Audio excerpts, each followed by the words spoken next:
What if I told you that the thing that you're desperately chasing, the perfect body, fame, success, more money, isn't actually what you want? We all do this. We all tell ourselves, I'll be happy when. I'll be happy when I lose weight. I'll be happy when I get the promotion. I'll be happy when I have a partner. I'll finally be respected when I'm successful. But here's the truth I wish I had have known earlier. So this is embarrassing to admit, but I used to want to be famous. Like I really wanted it. Ever since I was 12 and I had my first role in the school play. I got attention, I got accolades, and I thought, this is pretty good, I want this. And like many actors, it came from a deep place of unworthiness. You know, like a lot of kids, I felt overlooked, not seen, not special. And so acting gave me that moment of attention, that moment to shine. It was something that people said that I was good at. So I thought to myself, in my little child brain, if I get famous, then everyone will like me, then life will work out, then I'll be happy. I chased that dream for years.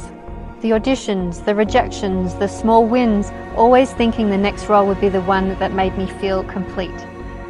But here's what I've learned. I'm worthy right now, and you're worthy right now. We're worthy because we exist.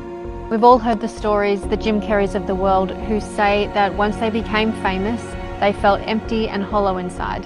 Why? Because they're chasing the wrong thing. They weren't actually seeking fame, they were seeking love, validation, and acceptance. Things that they could have given themselves all along. Things that I could have given myself all along. Another example from my life is that I thought that no one would love me unless I was thin. Any relationship that didn't work out, I would think it was because I wasn't thin enough or pretty enough. This belief controlled every facet of my life. I was absolutely obsessed with it. And guess what? I did get thin and I did find love. And now I'm 7 years into that relationship with my dream partner, who is literally everything I've ever wanted. And as you do when you're in relationships, sometimes you let yourself go a little bit, and I gained some weight. And it still was an obsession in this relationship, even though I had love, do have love right now. But I had this realization. What I really wanted wasn't the perfect body or the perfect relationship. What I wanted was my own love. To feel love for myself, to approve of myself, to deeply accept myself as I am. No matter what I weigh, no matter what I look like, to be okay no matter what.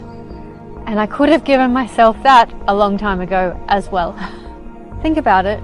How many times have you chased a goal, achieved the goal, and then felt happy for a minute or two, and then you're on to the next goal?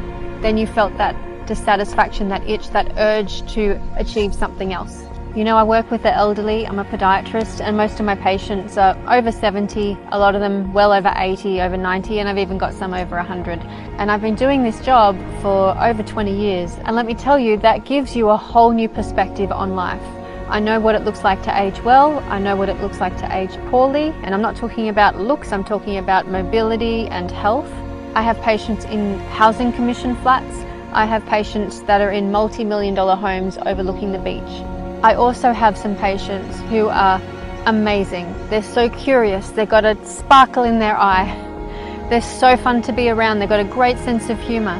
They'll say, I look in the mirror, I don't recognize that old lady, so I just keep walking. You know, they never stop growing. They've got purpose, whether it's gardening or traveling. Some of them are doing crazy things. Like I had this patient who's like 85 or something, and she jumped out of a plane.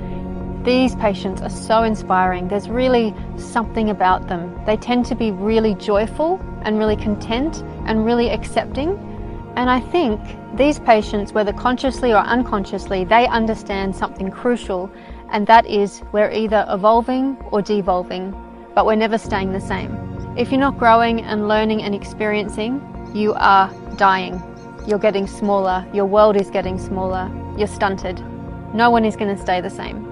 I have so many patients who'll say, how old do you think I am? This obsession with what we look like externally doesn't stop unless you choose to stop it. You want to know what true freedom feels like? It's when something that used to scare you doesn't scare you anymore. When you can speak in front of people without your heart racing. When people who used to bother you, who maybe were mean to you or cruel to you, when their words don't affect you anymore. When you don't care what people think. when you've had wounds and triggers that used to just set you off, when it's like water off a duck's back. That's true freedom. When you can look in the mirror and see your aging face and completely accept yourself and love yourself. When you can look at your middle-aged body and go, yes, my body is changing, but I still love it. When you can walk into a party and not be thinking, what will people think of me, but be thinking, I'm curious who's here, who can I meet, what can I learn today? That's what real confidence looks like. Not the fake kind when you're seeking validation, where you're putting photos of yourself on Instagram to make it look like you have a wonderful life. Real confidence is when external things don't get to you anymore, where you're not walking around getting offended, taking things personally, or being triggered by people.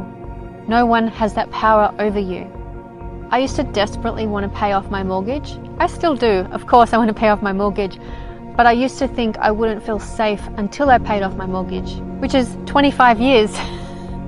And then someone said to me, imagine having paid off your mortgage and then think about your finances. What comes up for you? And I'm like, oh well, I've got to pay the rates and I've got to pay the bills and I've got to pay the XYZ and what if this and what if that. And then it became very clear to me that my fear was around scarcity, of there not being enough, of not being safe.